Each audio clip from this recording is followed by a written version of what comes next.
Kuya, no. Ayan. Good morning sa lahat. May we invite everyone na tumayo. Sinong excited magpuri sa Panginoon? Woo! Ayan. Okay yan. That's a good start. It's a good start. And before we start, let's acknowledge the presence of God in this place. Heavenly Father, Lord, we thank you for a victorious week that we have conquered through you and through your Spirit. Salamat din, Panginoon, sa mga blessing na natanggap namin, sa mga challenges na na-overcome namin. And Lord, this day is the day that you have made, and we will offer it to you with thanksgiving, with singing, and with dancing, Panginoon. Salamat, Panginoon, and may we be expectant, Panginoon, sa matinding pagpapala na ibibigay niyo sa amin through your word and through your presence, Panginoon. In Jesus' name we pray, Amen!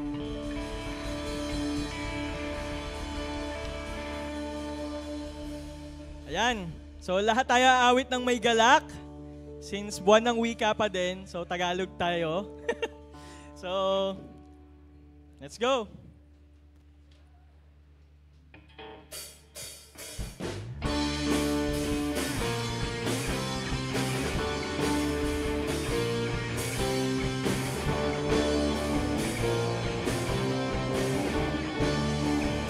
Ay umawit, bagay lang.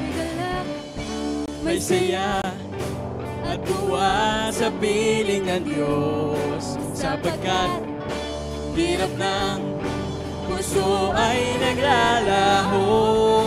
May awit, may sayaw at papuri para sa Diyos, na hatid ng pusong pinagpala niyang lubos. Handog niya ay kapayapaan, handog niya ay kagalakan, handog niya ay kalakasan sa bawat pusong napapagal. Kaya't ang awit ng papuri, awit ng pasasalamat, at ang awit ng pagsamba ay para lang sa Kanya.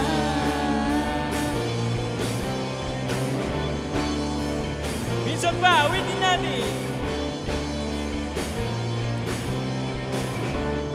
May galak, may galak, may saya, Tuwa sa piling ng Diyos, sapagkat hirap ng puso ay naglalaho. May awit, may sayaw, nahatid puri para sa Diyos, nahatid ng pusong pinagpala niyang lubos. Handog niya ay kapayapaan, handog niya ay kagalakan, handog niya ay kalakasan sa bawat pusong napapagal. Kaya't ang awit ng papuri, awit ng pasasalamat, at ang awit ng pagsamba. handog Niya ay kapayapaan, handog niya ay kalakasan, handog niya ay kalakasan sa bawat pusong napapagal. kaya't ang awit ng papuri, awit ng pasasalamat, at ang awit ng pagsamba ay para lang sa Kanya. Patuloy natin awitan ng Panginoon. Hallelujah! Kailangan ko ang pag-ibig mo, O Diyos, sa buhay kong ito, ang kagalakan mo ay kalakasan ko. Ikaw ang nais ko, ikaw lamang ang pupurihin. Ang pangalan mo'y Dadakilain, wala na sa iyong maihahambing. ang awit ko iyong ligid. Awitin natin, langit! Langit ang aking nadarama. Hallelujah! Sa tuwing kapiling ka, ang puso ko'y sumisigla. Kapag sa'yo'y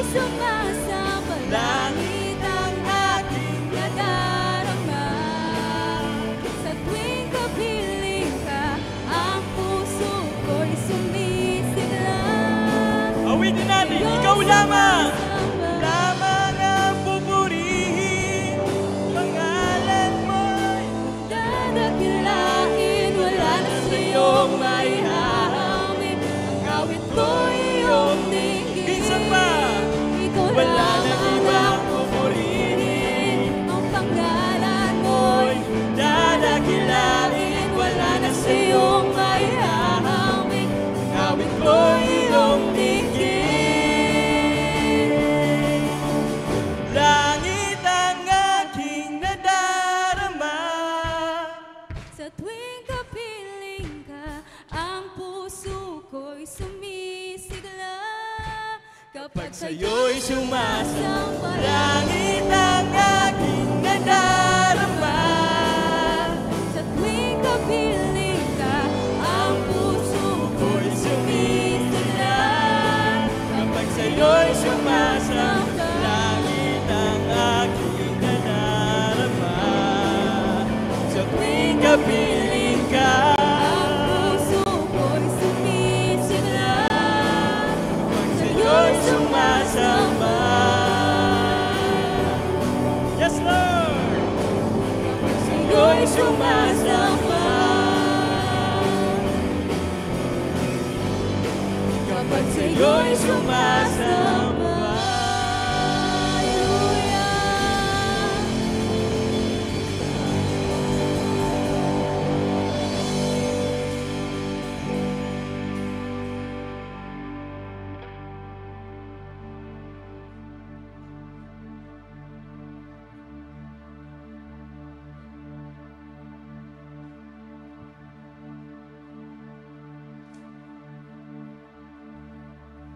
Panginoon, salamat po sa inyong kabutihan. And this morning, Lord,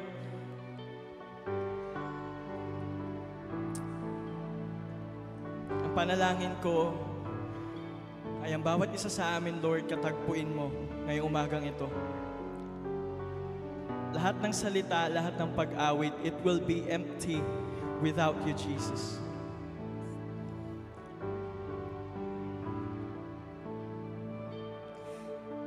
Church, alam ko minsan routinary na ang pag-awit sa Panginoon. Like before the word, kakanta tayo, sasayaw tayo. Pero let us thrive na every Sunday, as we sing, hanapin natin yung presensya ng Panginoon. Actually, hindi nga hanapin eh. Acknowledge natin yung presence ng Panginoon. He's with you today. If you are heavily burdened, He will embrace you.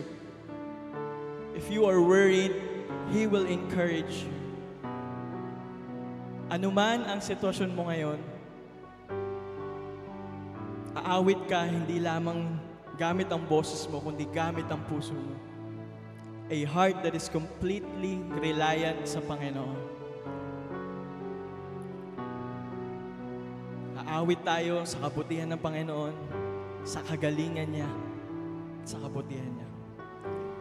Awitin natin. Kay buti-buti mo, Panginoon, sa lahat ng oras, sa bawat araw, ika'y laging tapat kung magmahal. Yes, you are. Ang iyong kawa ay magpawalang hanggan. Minsan pa. Kay buti-buti mo, Panginoon, sa lahat ng oras, sa bawat araw, ika'y laging tapat kung magmahal. Ang iyong kawa ay magpawalang hanggan. Pinupuri, pinupuri, Sinasamba kita. use your voice. Magila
pinupuri, sinasamba kita. Dakilang Diyos at Panginoon, tunay ngang ika'y walang katulad, tunay ngang ika'y di nagbabago. Mabuti ang Diyos na sa amin ay nagmamahal. Pinupuri, sinasamba kita. Dakilang Diyos at Panginoon,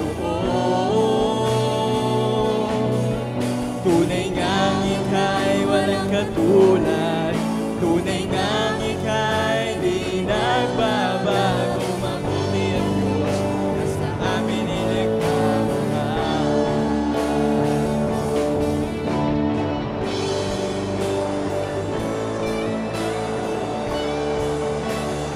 Use your voice. Hallelujah. Use your own words to worship our God.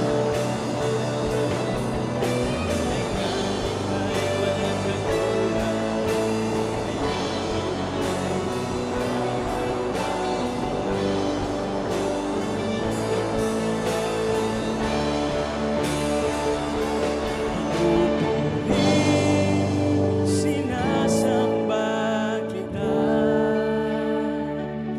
Dakilang Diyos at Panginoon, tunay ngang ika'y walang katulad, tunay ngang ika'y di nagbabago. Mabuti ang Diyos na sa atin ay nagmamahal. Pinupuri, sinasamba kita. Dakilang Diyos at Panginoon, tunay ngang ika'y walang katulad, Tunay ngang ika'y di nagbabago. Awitin natin, wala nang hahanapin pa. Hallelujah! Wala nang hanap pa, wala nang nanaisin,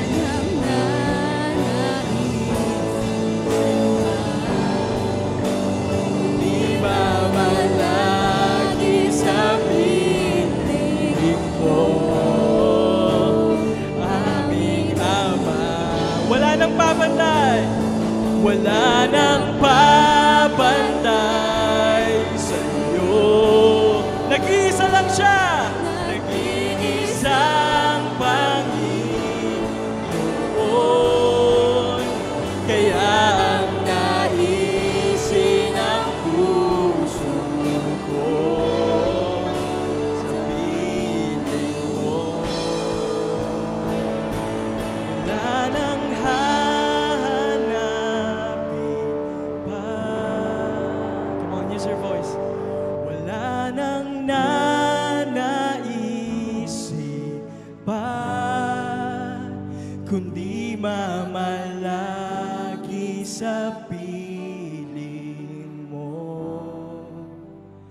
aming Ama. Wala nang papantay, wala nang papantay sa iyo. Yes, Lord. Nag-isang Panginoon, kaya ang naisin ng puso ko.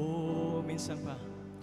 Kaya ang naisin ng puso ko. Minsan pa. Kaya ang naisin ng puso ko sa piling mo.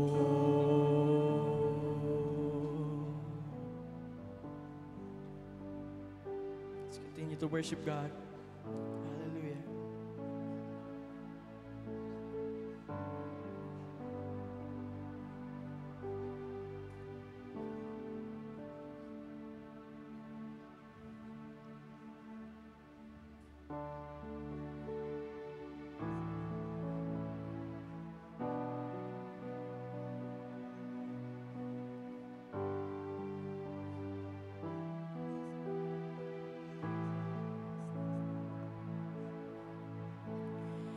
Buti-buti mo, Panginoon, sa lahat ng oras, sa bawat araw, kay laging tapat kung magmahal. Ang iyong kaawa ay magpawalang hanggan. Pinupuri, sinasamba kita, dakilang Diyos at Panginoon. Tunay ngang ika'y walang katulad, tunay ngang ika'y mabuti ang Diyos. Kantahin natin, ang puso ko. Ang puso ko'y dinudulog sa'yo, nagpapakumbaba, nagsusumamo, maging dapatin mo.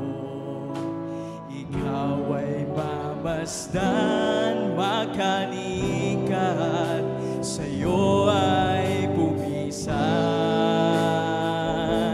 Loobin mo ang buhay ko'y maging banal mong tahanan. Luglukan ng iyong wagas na pagsinta, daluyan ng walang hanggang pangan, papurit pagsamba, maghari ka, O Diyos, ngayon at kailanman.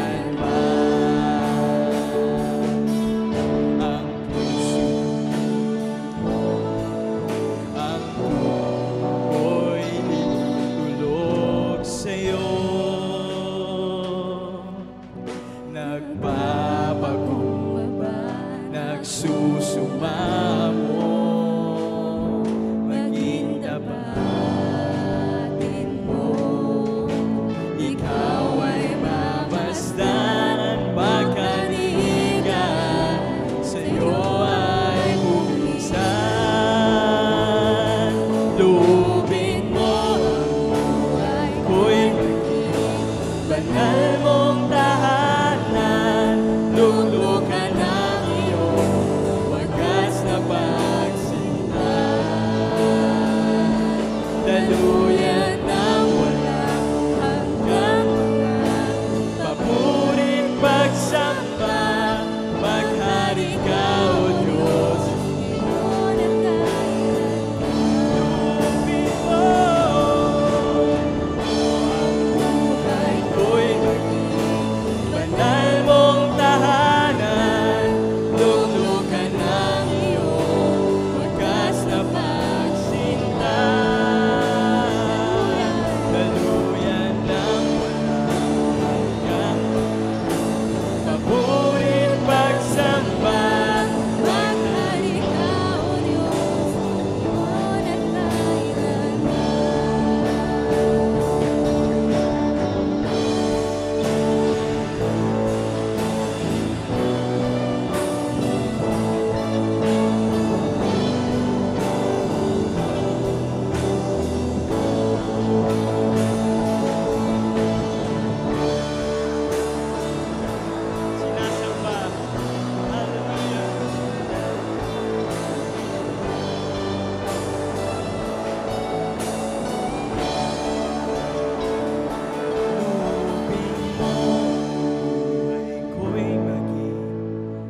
Salamat, Panginoon, for this moment that we can worship you.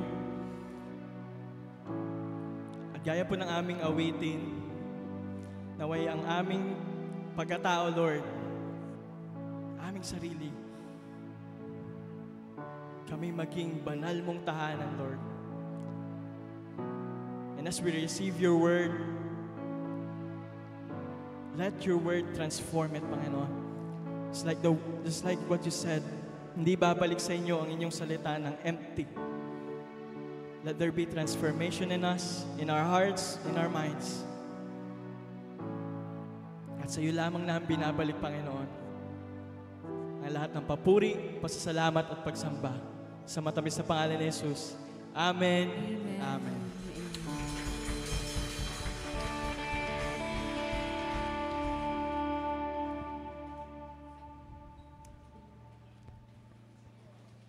Good morning everyone and happy Sunday.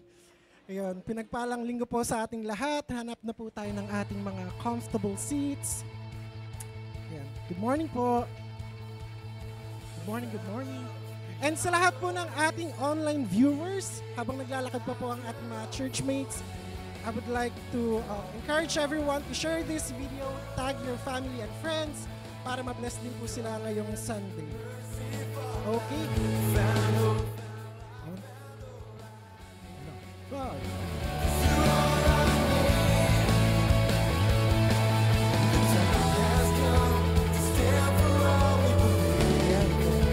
Mukhang okay na ang karamihan.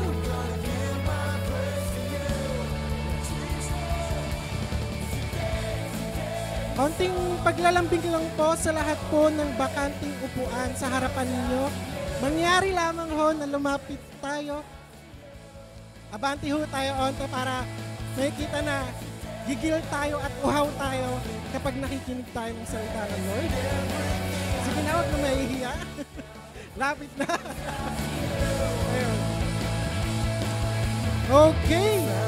I think everyone is nakaupo na, and let's all settle down to share the Word of God and to bless us this Sunday. Narito po ang ating pastor, si Pastor Adit Kulitoy. Thank you. Thank you, Kuya Jonel. Magandang umaga sa ating lahat. Morning. Okay. Pag-uusapan natin ngayong umaga how to handle promotion and success.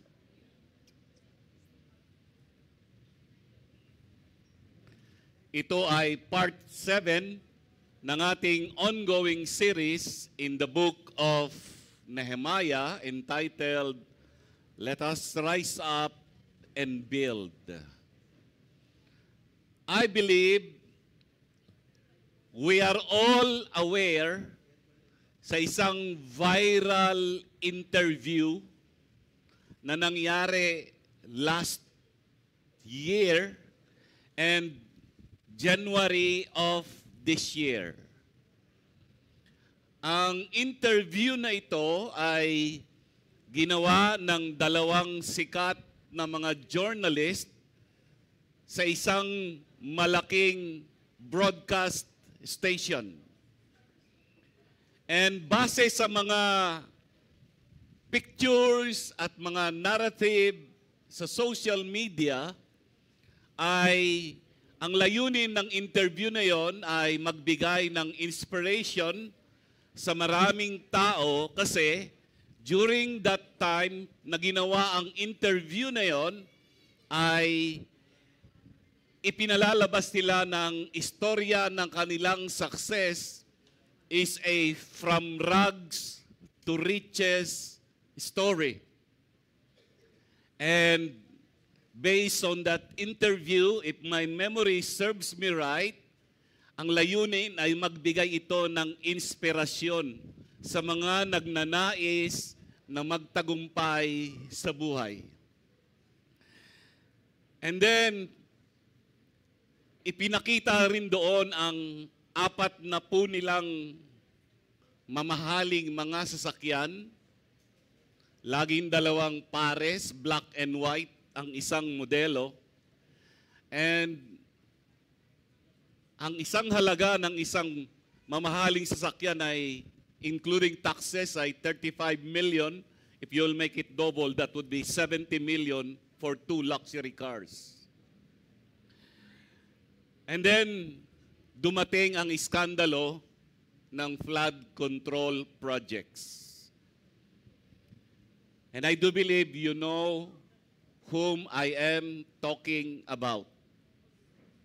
The very reason kung bakit sinishare ko yan sa atin ngayong umaga is because I do believe this specific family don't know how to handle promotion and success. Just to make you think this morning, meron na ba kayong nakita, naalala, mula ng bata pa kayo hanggang ngayon, na ang mga Zobel de Ayala ay nag-flaunt ng gamit nila? Ako wala akong maalala. Zobel de Ayala. What about Henry C. and his siblings? Kanyang mga anak pala. Wala akong makita. However, this couple, talagang nag-flaunt sila to the max. Hindi po masama ang magkaroon ng mga mamahaling gamit. But my point is,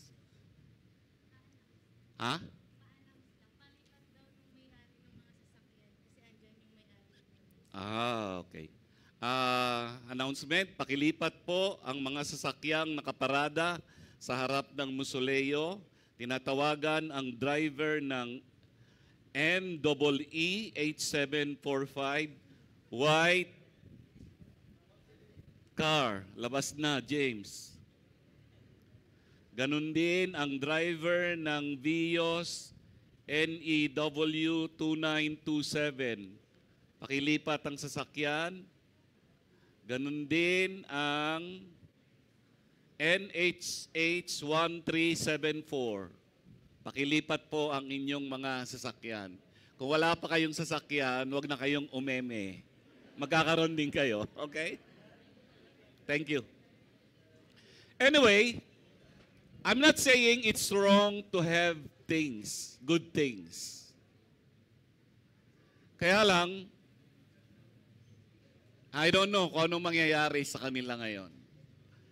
And again, the very reason why I'm using that as an illustration this morning is because I do believe may mga tao hindi nila kayang hawakan o i-handle ang promotion at ang success sa kanilang mga buhay.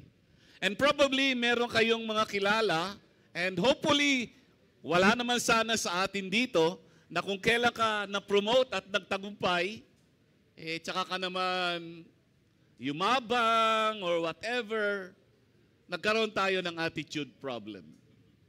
So this morning, let us discuss how to handle promotion and success.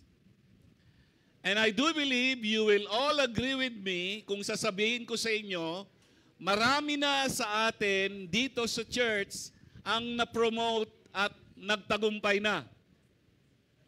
Yung iba ay papunta pa lang sa promotion at tagumpay sa buhay at marahil yung iilan ay nangangarap na sila ay ma-promote din at maging tagumpay. Lahat ng tao gustong ma-promote at magtagumpay. However, the problem is not on the promotion and success, but on how to handle it. So ngayong umaga, titingnan natin from the example of Nehemiah on how to handle promotion and success. And I am praying this morning na sa gitna ng ating mga promotion or on the way to our promotion and success, we can emulate the example of Nehemiah dito sa ating pag-aaralan. And I would like to continue with my introduction with a quote from one of my favorite pastors, Chuck Swindoll. Ito ang kanyang sabi, "Few people can live in the lap of luxury and maintain their spiritual, emotional, and moral equilibrium." Sa Tagalog, kakaunting tao ang nakakapamuhay ng marangya sa buhay at napapanatili nila ang kanilang spiritual, emosyonal, at moral na pagkatao. Sudden elevation often disturbs balance, which leads to pride and a sense of self-sufficiency. So dahil may mga taong nagtagumpay sa buhay na promote, ay agad-agad dahil sa kanilang mataas na kalagayan, nawala sila sa balanse. At ito'y nagdala sa kanila sa kayabangan at para bagang hindi na nila kailangan ng ibang tao, including God. That's how I translate it in Tagalog. And then, a fall. Why? Because the Bible says, kapag yumabang ang isang tao, ang kasunod niyan ay pagbagsak. It's ironic, but more of us can hang tough through a demotion than through a promotion. And it's at this level a godly leader shows himself or herself strong. The right kind of leaders, when promoted, know how to handle the honor. Habang nire-review ko ang aking notes dito na ating pag-uusapan ngayong umaga, para bang kahapon lang nangyari ang kwentong ito ni Nehemiah. Why?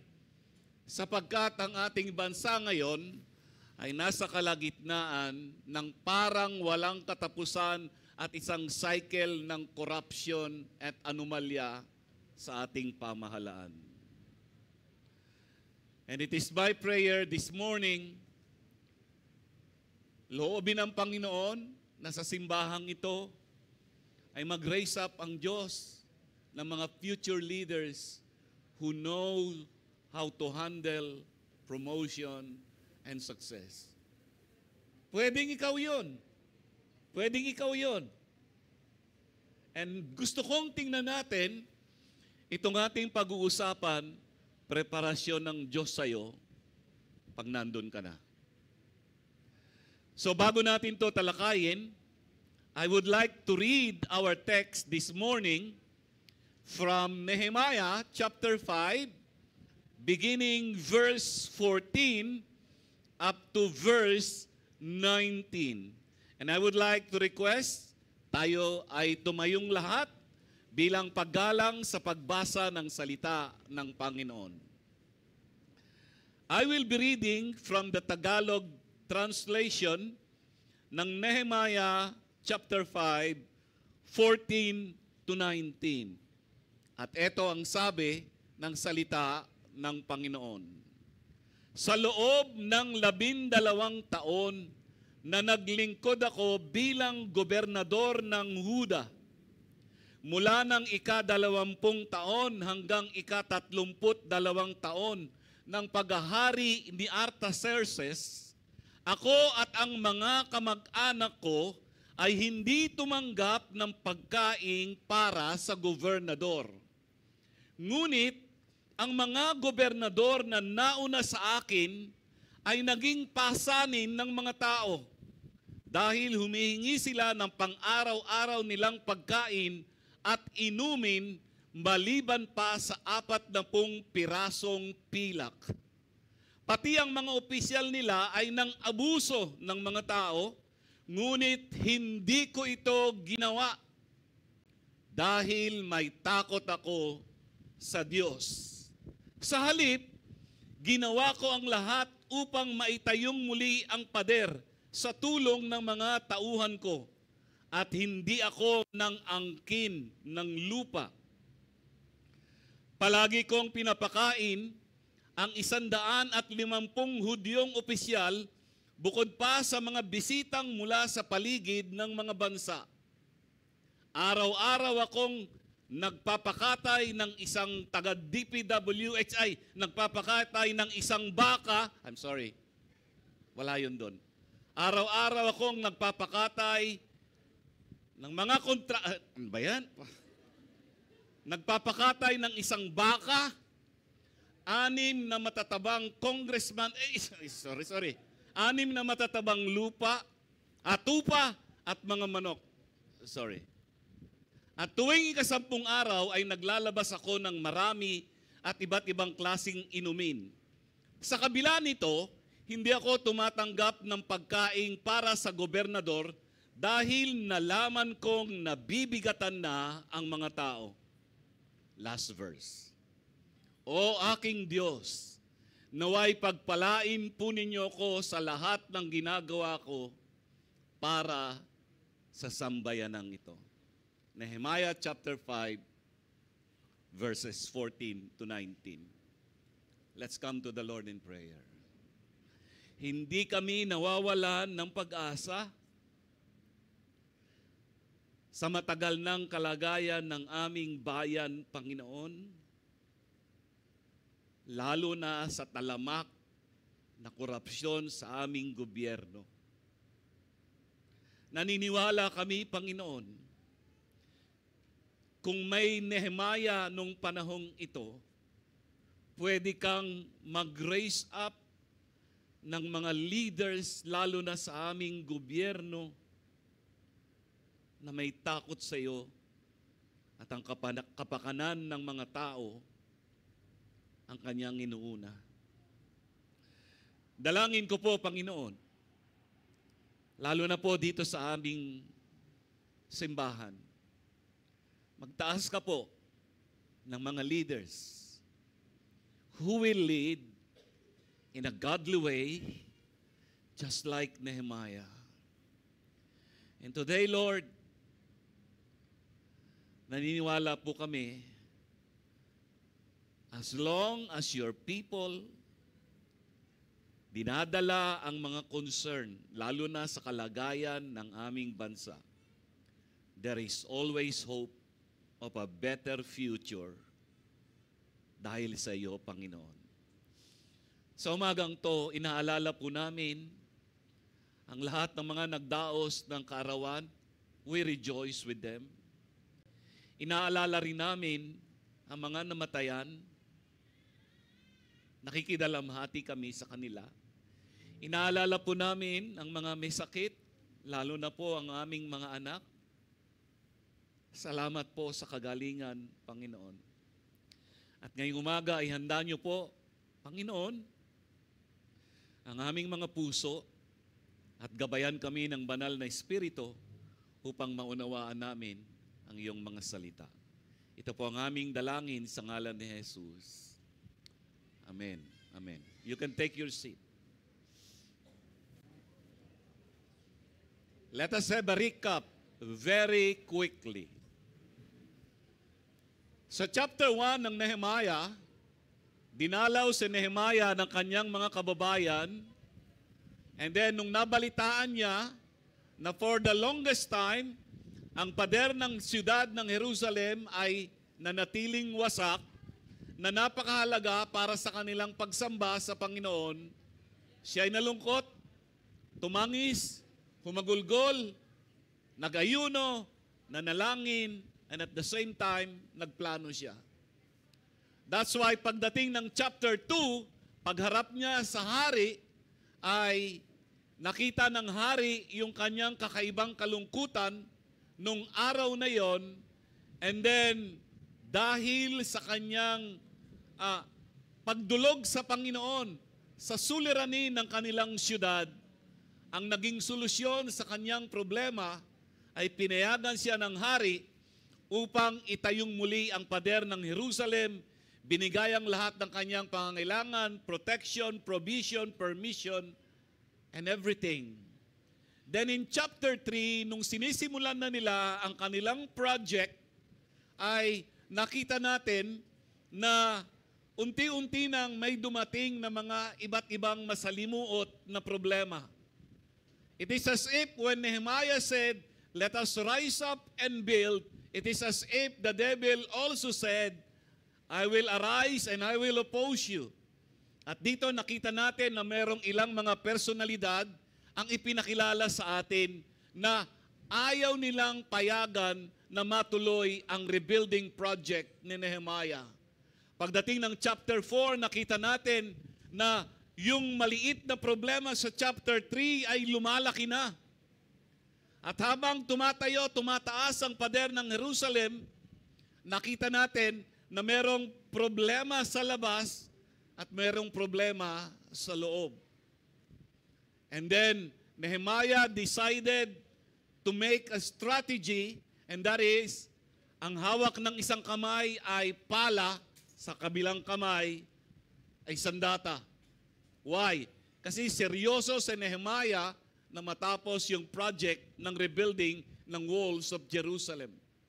Pagdating ng chapter 5, nakita natin last week na very ironic, nagtatayo sila ng pader, a physical wall, and at the same time, ay merong invisible wall among them. And what is that? Money problems. Yung mga may pera ay sinamantala yung mga may hirap na kababayan. And Nehemiah made a very strategic move na kung saan pinalaya ng mga pinagkautangan yung mga umutang, yung mga nagsanla doon sa pinagsanlaan at sinunod nila ang payo ni Nehemiah. Now comes our text for this morning. Dito ay gusto kong makita natin ang 4 na mga paraan. Paanong ikaw, ako, tayo ay magiging matalino in handling promotion and success. Number 1, remember to fear God. Ang isang taong na-promote at nagtagumpay at nagtatagumpay sa buhay, hanggat meron siyang takot sa Panginoon sa kanyang puso, hindi magre-resort to manipulation, exploitation, extortion, and many other illegal and unethical and immoral things. At ito ang unang bagay na gusto kong makita natin sa buhay ni Nehemiah. Nehemiah was promoted and he was experiencing success as the governor of Judah. However, ang ganda ng kanyang sinabi dito sa verses 14 and 15. Etong sabi ng verse 14. For the entire 12 years that I was governor of Judah. Stop muna. Gusto kong maunawaan natin at during this time, ang Judah ay isang probinsya na sakop ng Persian Empire. So merong hari nandoon sa Persia na dati ay cupbearer si Nehemiah, pero pinayagan siya ng hari ni Haring Artaxerxes para i-rebuild yung walls of Jerusalem. At doon, pagdating ni Nehemiah, sabi niya rito sa verse 14, sa panahong ito, siya na ang gobernador ng Judah. Kung kayo'y taga Bulacan, sinong gobernador ninyo? Yung walang alam na maraming flood control projects, ganun pala kadami ang flood control projects sa Bulacan. Pero may video siya kasama si Congressman DAD at nandun silang dalawa. Anyway, ang gobernador po ay ang pinakamataas na posisyon sa buong probinsya ng Judah. Sa atin po, sa mga syudad, ang pinakamataas na posisyon ay mayor. At viral din po ang ginagawa ngayon ni Yorme sa Manila at binabalatan niya yung isang congressman sa District 3. So gusto ko lang makita natin yung position dito ni Nehemiah. He was promoted as the governor of Judah, the highest position in the province. At dito ay kanyang sinaysay kung gaano siya katagal na naging governor. By the way, nung panahong ito, wala pong eleksyon. It's all by appointment. So Nehemiah was appointed as governor. And then sabi rito, from the 20th year to the 32nd year of the reign of King Artaxerxes, neither I nor my officials drew on our official food allowance. Ano ibig sabihin? Kapag ikaw ay gobernador ng probinsya ng Huda, meron kayong perks. Meron kayong privileges. At dito binanggit ni Nehemiah, meron silang food allowance. Hindi po binanggit kung magkano ang halaga ng food allowance. Pero mamaya makikita natin kung gaano kalaki yung food allowance base sa bilang ng mga hayop, pagkain at inumin na inihahanda araw-araw.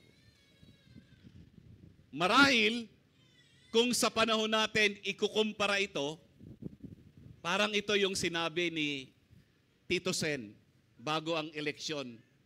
Pag ako nanalo uling senador, hindi ko kukunin yung sweldo ko. Hindi ko alam kung sinunod niya na yon or what. Sariling pasya ni Nehemiah na huwag kunin ang opisyal na food allowance nila. Bakit kaya? Verse 15. The former governors, in contrast, had laid heavy burdens on the people. So, meron na palang naunang mga gobernador na naging pabigat sa mga tao. Sa paanong paraan? Demanding a daily ration of food and wine. Araw-araw.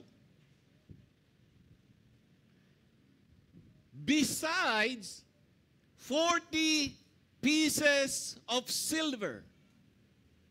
If you have time, i-google ninyo, current price ng 40 pieces of silver in Nehemiah chapter 5, verse 15. Tingnan nyo kung magkano ang halaga. Hindi lang yan. Even their assistants took advantage of the people.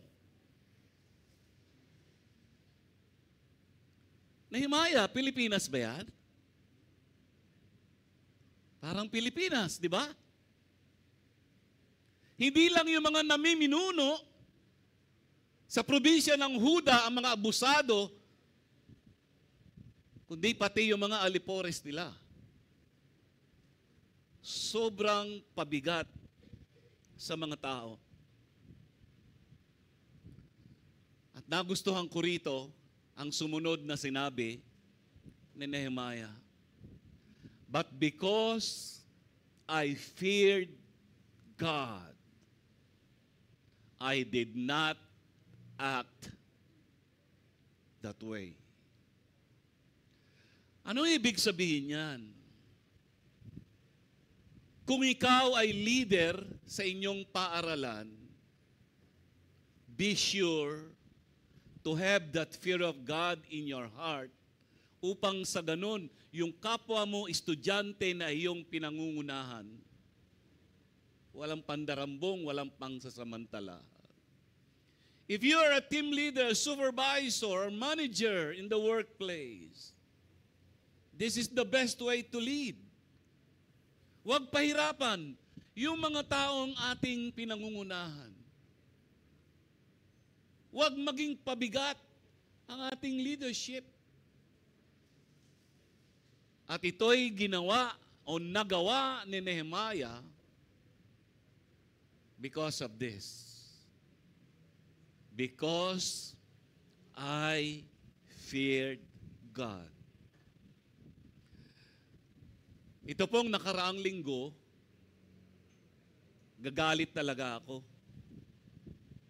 Lalo na nang lumabas na yung mga anomalya at mga napatunayang ghost project na kinumpirma naman ni DPWH Secretary Bonoan na meron talagang ghost project. At ang mga nilalagay ko po sa aking komentaryo, sa mga post na yon, kung nabasa ng ilan sa inyo, sawayin nawa kayo ng Diyos. Lahat kayo. Marahil mag-iisip ang iba sa inyo, Dads, tama ba yung sinasabi mo? Sawayin nawa ng Diyos. Sa Bible, lalo na sa Old Testament, specifically in the book of Psalms, merong mga panalangin doon na ang tawag ay imprecatory prayer. Ano yung imprecatory prayer? Ang imprecatory prayer ay isang panalangin na mababasa natin sa Lumang Tipan, lalo na sa aklat ng mga awit, na kung saan binubulalas nila ang kanilang emosyon sa Diyos at kanilang sinasabi, Panginoon, husgahan mo na lahat ng masasama. Panginoon, kayo na po ang bahala.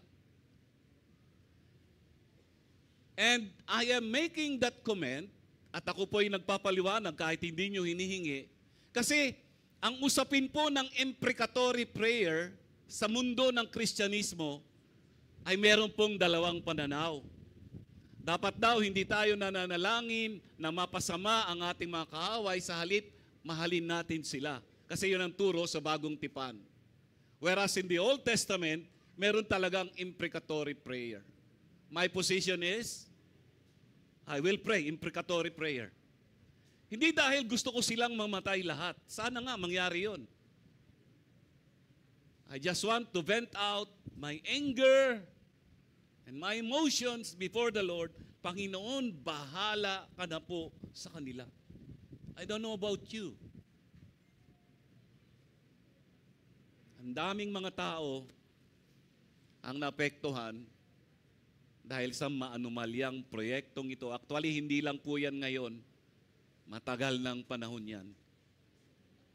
Meron pa nga akong nabasa, sinisisi ng ilan o ng marami ang dating Pangulong Manuel Luis Quezon. Ano ba ang famous quote na sinabi ni dating Pangulo Manuel Luis Quezon?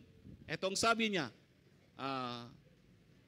paraphrase, mas gugustuhin ko pa na ang Pilipinas ay patakbuhin na parang impyerno ng mga Pilipino kesa patakbuhin na parang langit ng mga dayuhan.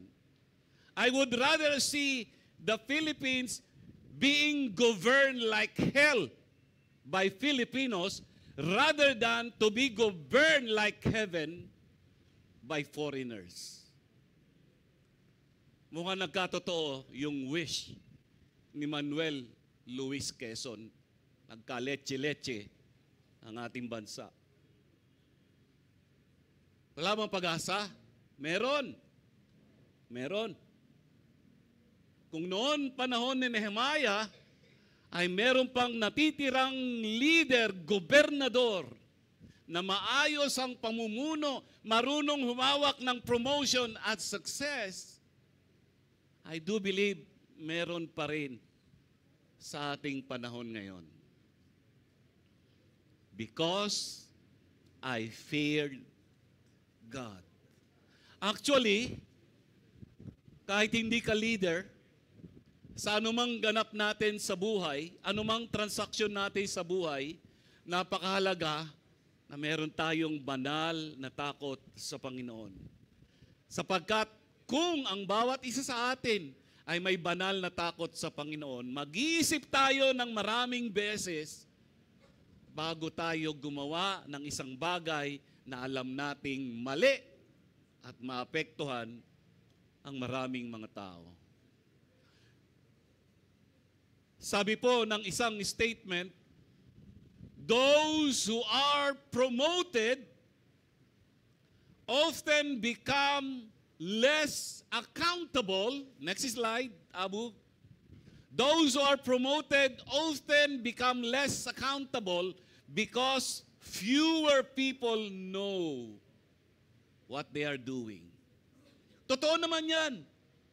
Habang ang isang leader ay papataas sa hagdanan ng tagumpay, ang nagiging pangunahing problema, accountability. Yung bang hindi mo na siya pwedeng punahin sa kanyang maling ginagawa. At dahil ang isang leader ay nasa taas na ng hagdanan ng tagumpay, natural, kokonting tao na lang nakakaalam ng kanyang ginagawa. So very quickly, tatlong takeaways sa point number 1. Number 1, success or promotion brings privileges. Totoo talaga yan. Kapag ikaw ay na-promote sa trabaho, sa paaralan, kahit sa simbahan, may mga kasama yang privileges.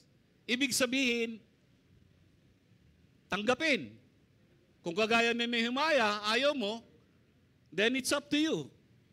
But the truth is, once you are promoted, once you are successful in any kind of endeavor, merong yang perks and privileges. Pangalawang takeaways. Never take advantage of your privileges. Binigyan ka na nga ng perks, privileges. Gusto mo pang sobrahan. At nakita natin, Nehemiah never took advantage of his privileges. And thirdly, model a life of integrity.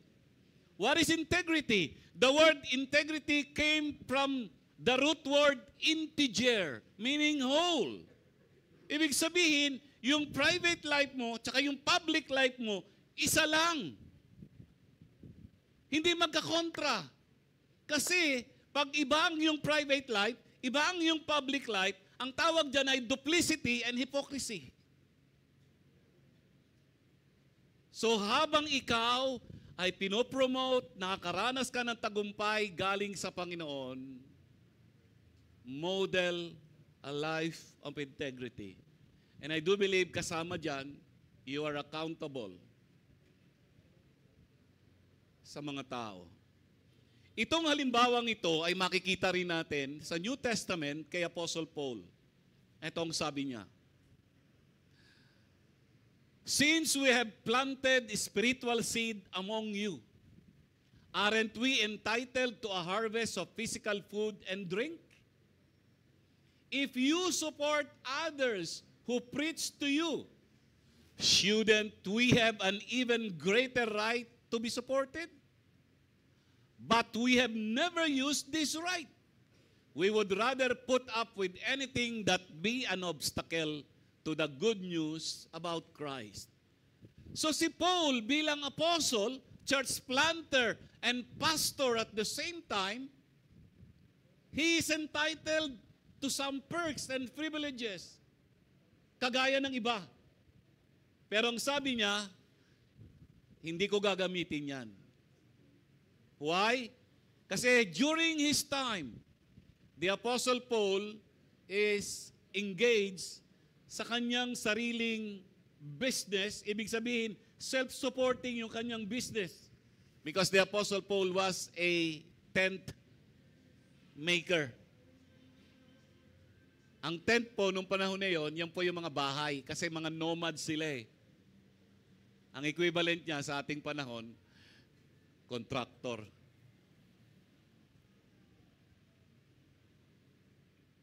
Gusto niyo maging matagumpay sa buhay? Huwag na kayo magguro. Huwag na kayo mag-accountant. Huwag ka na mag-lawyer, attorney. Huwag ka na mag-architect. Huwag na. Huwag na kayo pumasok sa MaxiCare. Pumasok na lang tayong lahat, contractor sa DPWH. So how do you handle promotion and success? Like Nehemiah, remember to fear God.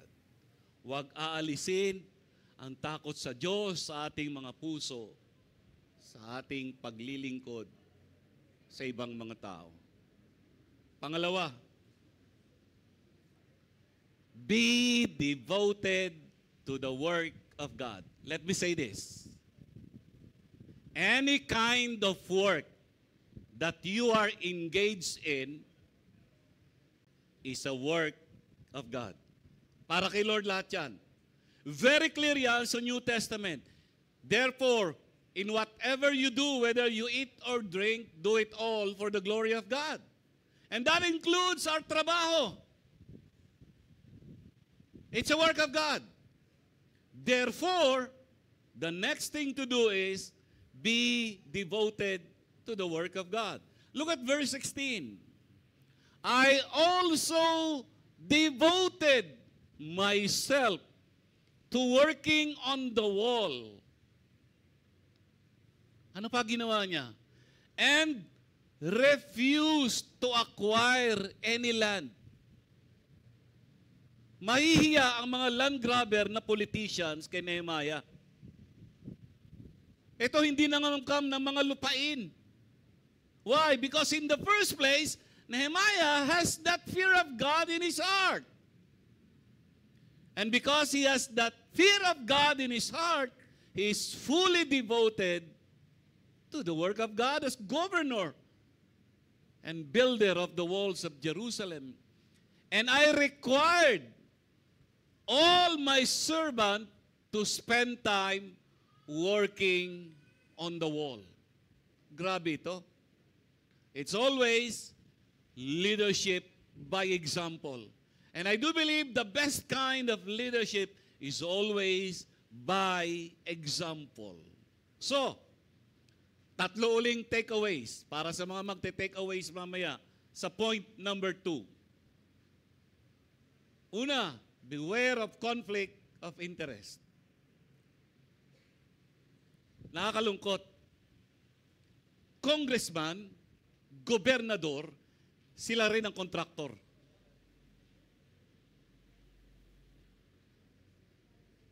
Very clear naman yan, kapag ikaw ay isang posisyong gobyerno, malinaw na walang conflict of interest dapat.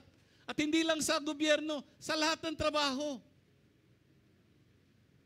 Nakita natin kay Nehemiah, because he was fully devoted to the work of God, he sees to it that there will be no conflict of interest.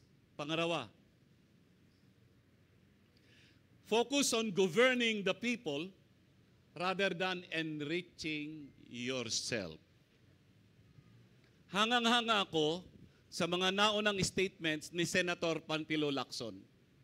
Na ayon sa kanyang statement, ay merong 67 mga congressman ang sangkot di umano sa flood control projects. 67 congressmen. Tinanong siya, can you give names? Ang sabi niya, I don't have names. I only have numbers. Ang bihira. Nagsisiwalat ka na mayroong 67 alleged congressman na involved sa korupsyon sa flood control project. Tapos wala kang names, number lang. Ang bihira. Ewan ko kung nabasa nyo yung post na yun. Nakakagalit talaga. At pag tiningnan nyo ang mga salin ng karamihang politicians, grabe ang itinaas ng kanilang assets. Merong 100% increase from this year to this year. Grabe. And magtataka ka na lang, paano nangyari yon? Your guess is as good as mine. Alam niyo, minsan, aminin ko sa inyo naapektuhan ako ng pelikulang Dragon Ball Z. Minsan iniisip ko, Lord, sana ako na lang si Sang Goku. Para isang kami-hami wave lang, sabay-sabay na silang lahat. Hindi ko alam, attorney, kung may mental health problem na ba ako pag gano'n But anyway, looking back at this, how to handle promotion and success. The first one is, remember to fear God. The second is, be devoted to the work of God. In other words, walang conflict of interest, pangunahan mo, pamahalaan mo ang mga tao, pero huwag kang magpayaman.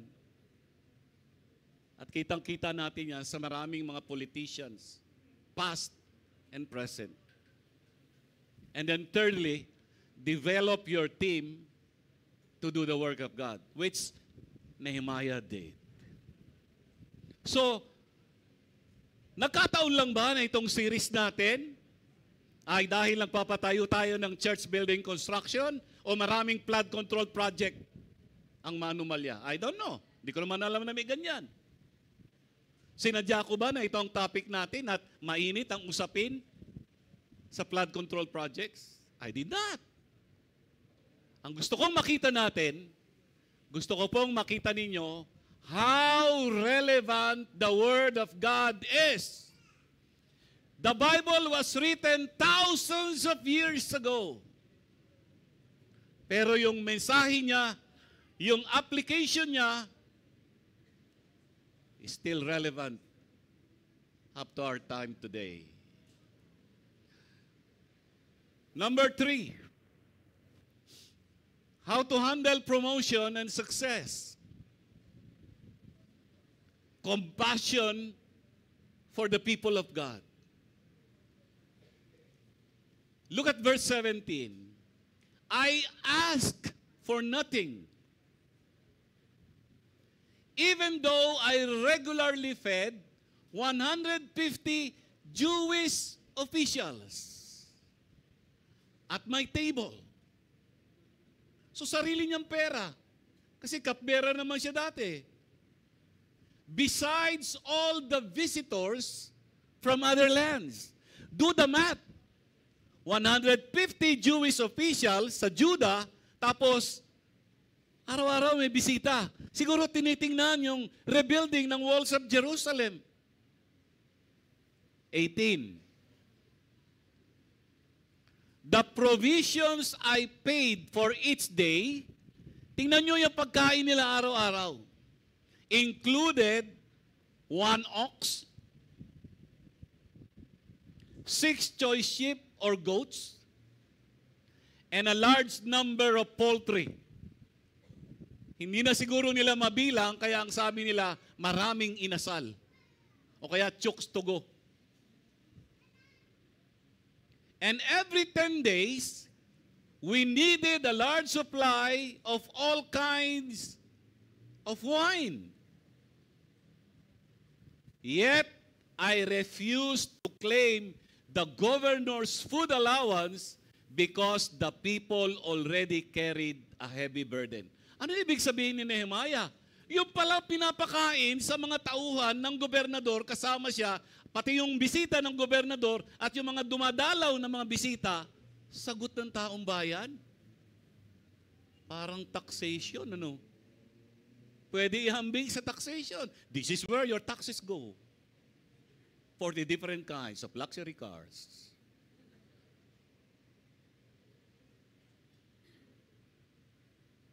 So anong makikita natin dito? Nahabag si Nehemiah kasi yung mga nakaraang nanguna sa kanya, talagang mga salbahe, magnanakaw, abusado, corrupt.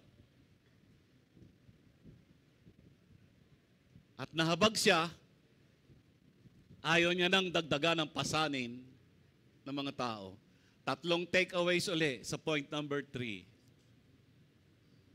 Una, think first of those whom you serve. Ang leader na may takot sa Diyos, iniisip niya muna ang kapakanan ng iba bago ang kanyang sarili. Baliktad po sa mga kontraktor. Magkano ang SOP ko dyan? Ganun kagad ang tanong eh.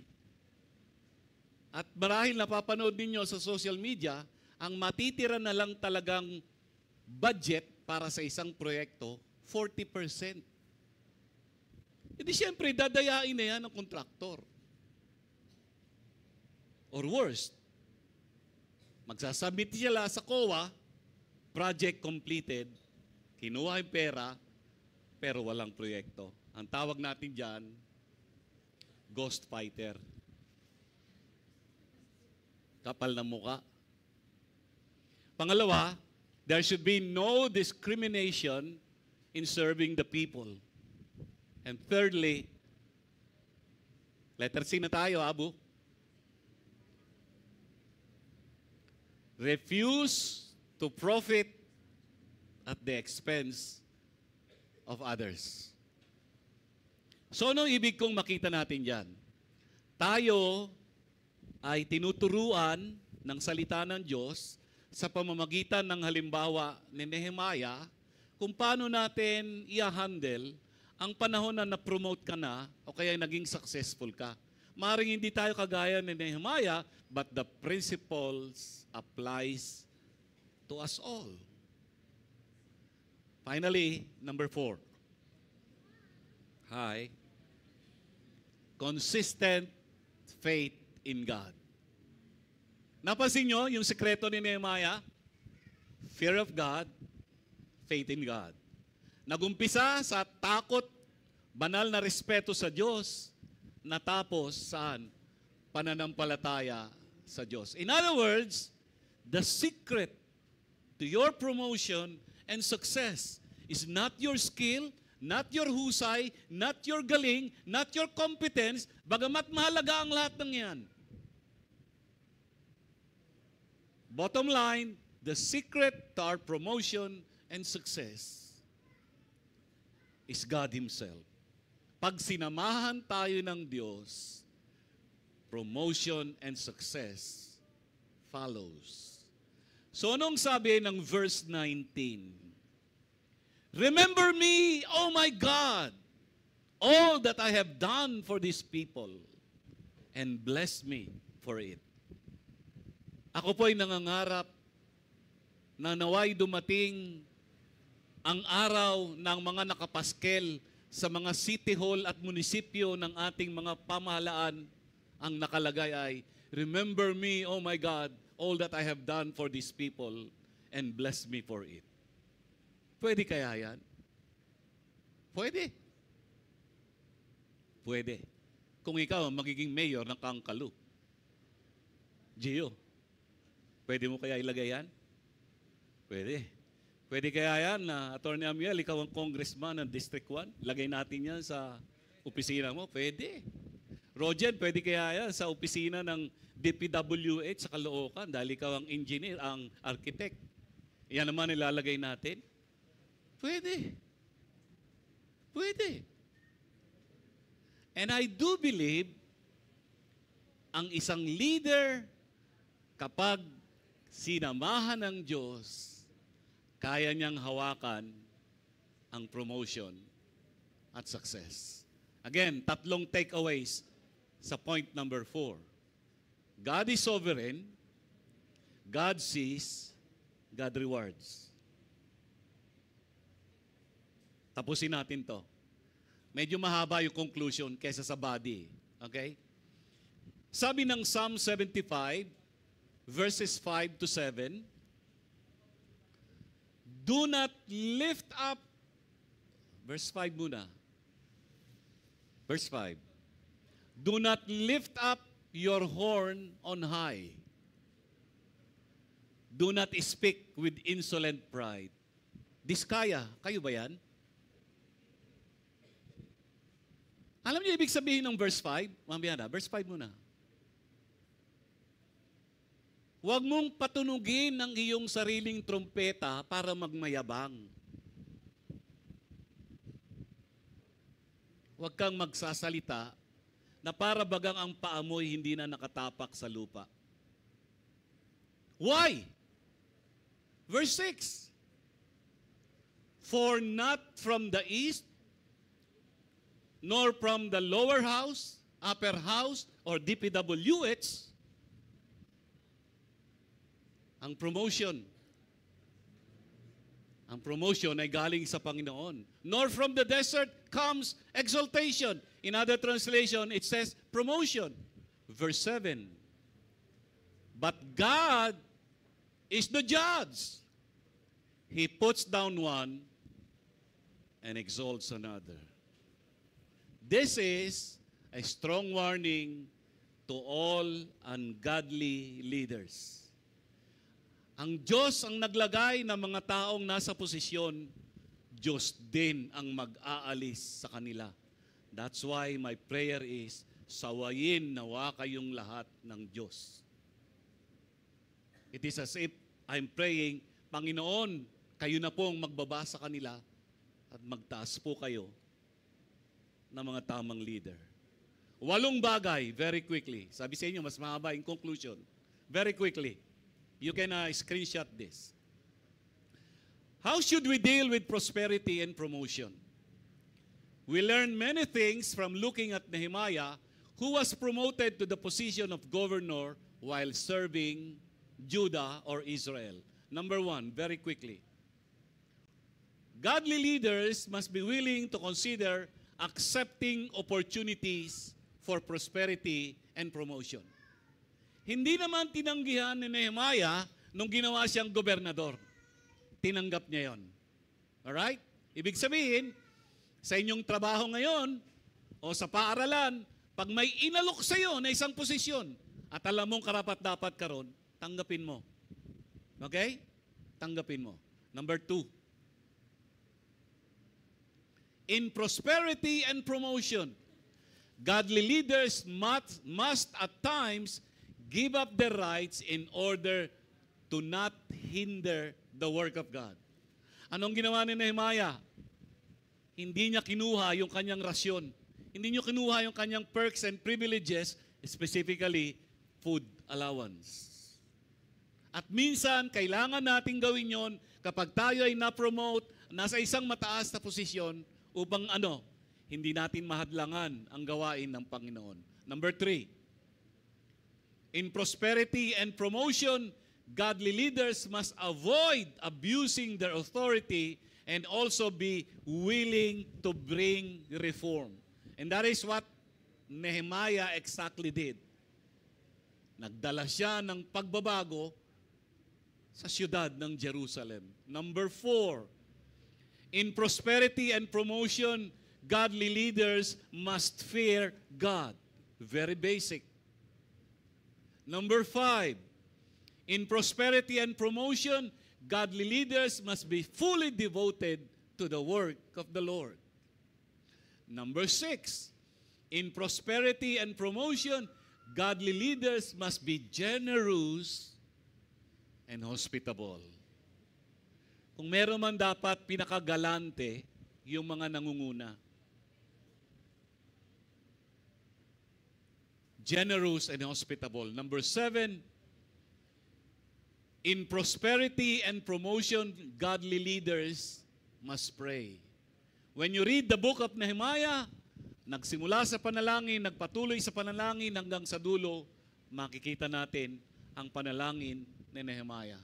And finally, number 8, in prosperity and promotion, godly leaders must seek the favor and reward of God. Tatandaan po natin, pag hinanap natin ang gantimpala at pabor mula sa tao, pabor at gantimpala mula sa tao ang matatanggap natin. Pero pag hinanap natin sa Diyos ang pabor at gantimpala, matatanggap natin pabor at gantimpala na mula sa ating Panginoon.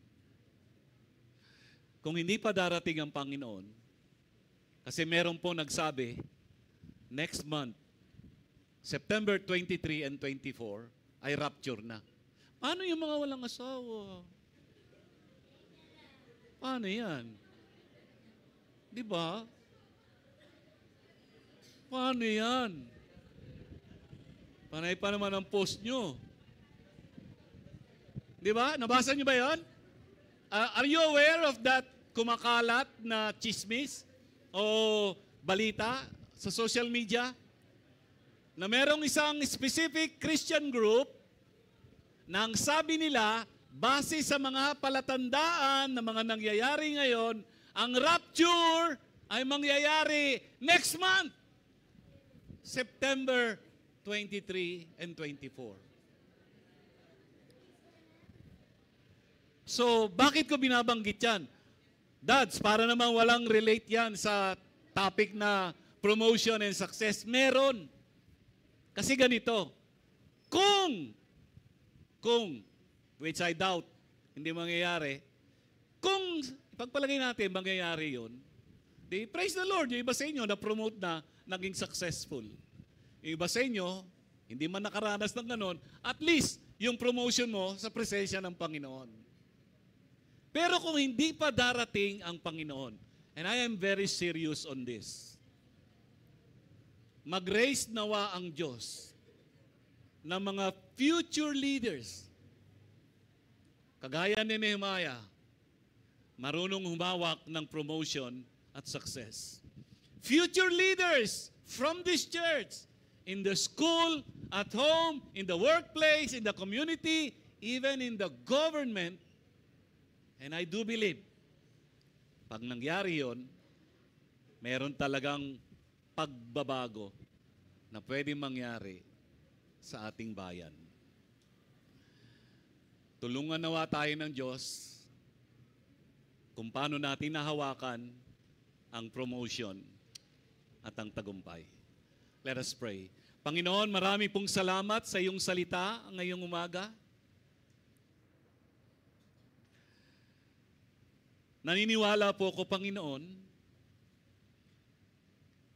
if you raised up a Nehemiah during his time, I do believe, Lord, you can raise up many Nehemiahs in our time.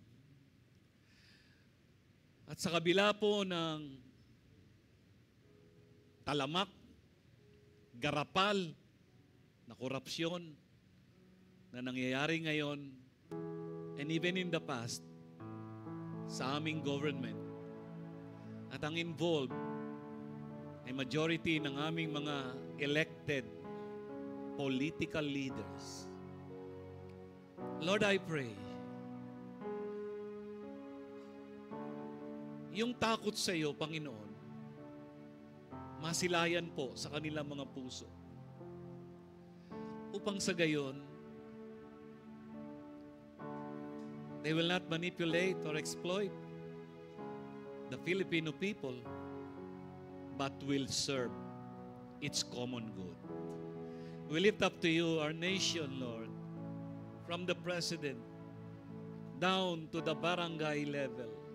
Lord, I pray, raise up, Lord, raise up through the church, godly leaders who will fear you, who will be devoted to the work that you have given them, who will be compassionate for the people, and who will have faith in you. Di po kami nawawala ng pag-asa, Panginoon, dahil ikaw po ang aming pag-asa.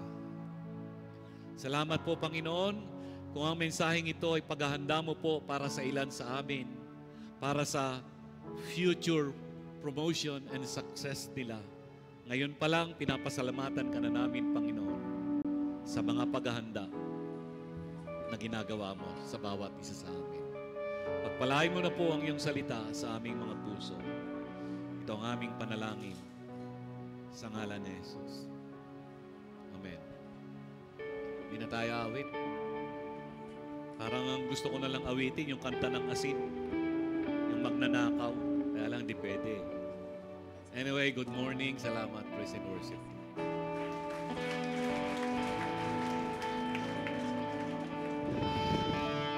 Thank you po, Dads, sa pagbabahagi ng salita ng Panginoon. O hindi ho ako ang in charge sa response song. Good. Good. That's an offering na po tayo. Tuloy-tuloy na ho tayo.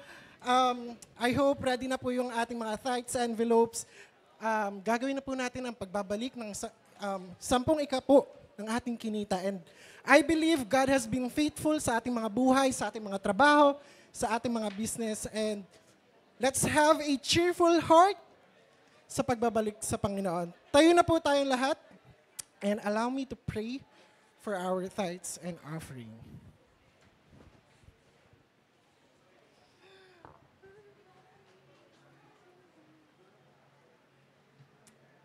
Okay, ready na po ba lahat? Okay, let's pray. Heavenly Father, Lord, you are faithful, you are loving and generous, God. Lord, maraming salamat sa pagkakataon kumita, mag-business, matuto, at mag-apply ng mga skills, Panginoon. Lord, thank you for all the talents and blessings. And Lord, salamat, Panginoon, because we have the opportunity to bring back lahat ng kinikita namin. And Lord, we pray, Panginoon, continue to bless every one of us here. Continue to bless our family. Continue to bless our businesses, our works. And Lord, gamitin niyo po kaming maging pagpapala sa simbahang ito at sa mga taong nakapaligid sa amin. And this is our prayer. In Jesus' mighty name we pray. Amen.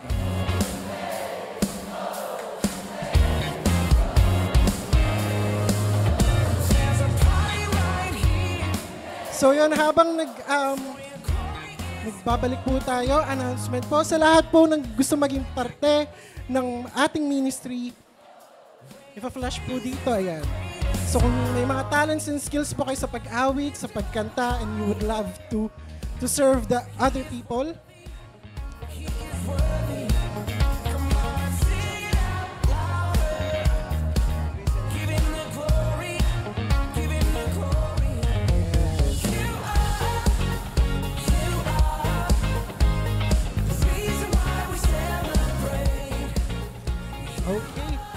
Next is, bukod sa ating ministry announcements, ayan, tuloy-tuloy pa rin po ang ating donation drive para po sa lahat po ng mga individual na meron na pong pinaglumaan na gamit and gusto ninyo ibigay na lang to sa church na sa gayon, kumita naman tayo ng legal.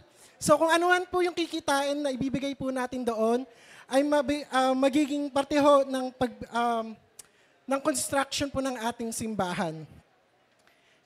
And the special announcement po, we would like to acknowledge ang ating newlywed, si Graciel and si John. Congratulations! Nasaan po sila? Tayo naman po tayo. Ayan, congratulations. Ano, pinaghiwalay agad? Bagong kasal pa lang. Upuan lang yan. Wala lang si Graciel. Okay. So, yun lamang po. Next is ating pledge. So sa lahat po na nagpe-pledge, maraming salamat po dahil malaking tulong po ito para magpatuloy po ang ating simbahan. At kung gusto niyo pa rin pong magpagawa ng tithes envelope, lapit lang po kayo sa ating weaker team at tutulungan po kayo. Maglista lamang po ng pangalan. Okay? And very special announcement po, Tomorrow, August 25, sa lahat po ng ating life group leaders, meron po tayong event bukas, ganap na alas 10 ng umaga hanggang alas 3 ng hapon. And sadly, close na po ang ating registration para sa ating life group leader gathering. So, attend po tayo bukas at wag po tayong magpapalit. Okay? And this is another announcement. Medyo bago lang. Sinasabi po natin na wag ho tayong magkakalat sa loob ng simbahan. Okay, pahalagaan po natin na maging malinis ang ating simbahan, lalo na po dito sa side na to. So, etong lugar na po na to ay i-dedicate po natin sa ating mga VIPs. So, yung malapit po dun sa Iwata, wag ho tayong maingay kung dadaan lang ho tayo. At kung nandito ho tayo, pwede naman po tayong mag-gather, close gathering, pero wag hong malakas ang boses at wag magulo. Okay, para Sa sharing ng VIPs, marinig nila kung ano yung good news. Yun ang pinaka-importanting dapat marinig nila during their session. Okay? Next announcement is sa ating prayer box. So, every Monday, 6:30 a.m., meron po tayong online service. Sila po ang mga prayer box team na nagfa-facilitate every Monday sa ating online service. And every last Sunday ng month, meron naman din po silang physical gathering. So, ini-encourage po ng prayer box team at ng simbahan ito na mag-participate sa ating prayer box ministry o sa ating prayer ministry. Lastly is for prayer box as well, Project Koinonia. Koinonia. So, Project Koinonia, tuloy-tuloy pa rin po. So, for today, ang naka-assign po is mga vitamins and medicine. So, kung gusto nyo pong mag-donate ng mga vitamins and medicines, pwede pa po kayong magbigay hanggang hapon. Nandito pa rin po sila. And for next week po, meron po tayong canned goods naman. So, yung mga canned goods, pwede po tayong provide next week. And for TP announcements, nandito po si Ate Kyla to share ang ating event. Yan, good morning! Good morning, churchmate. Gising pa po ba ang lahat? Kasi kung hindi, ayoko na. So ayan, dahil gising pa ang lahat, iniimbitahan po namin kayo na umattend sa inihandang event ng Turning Point this Saturday, August 30, na may temang Gusto Kita, Purity and Courtship. At exactly 4 p.m. po, magsisimula na yung event kasi this time magiging strict yung TP staff dahil gusto namin na ma-enjoy nyo yung event at yung mga gagawin namin. So ano ba yung mga gagawin namin? So ano nga ba? Di ba? So ang mga gagawin namin is first, parang podcast ang atake kasi may mga different speaker kami and grabe yung mga speaker na yan. Parang, di ba? Grabe. Kasi imagine, paano nila na-handle yung season na meron sila? Kasi ako, hindi ko na-handle. Ay, joke lang. So, ayan. And second is, may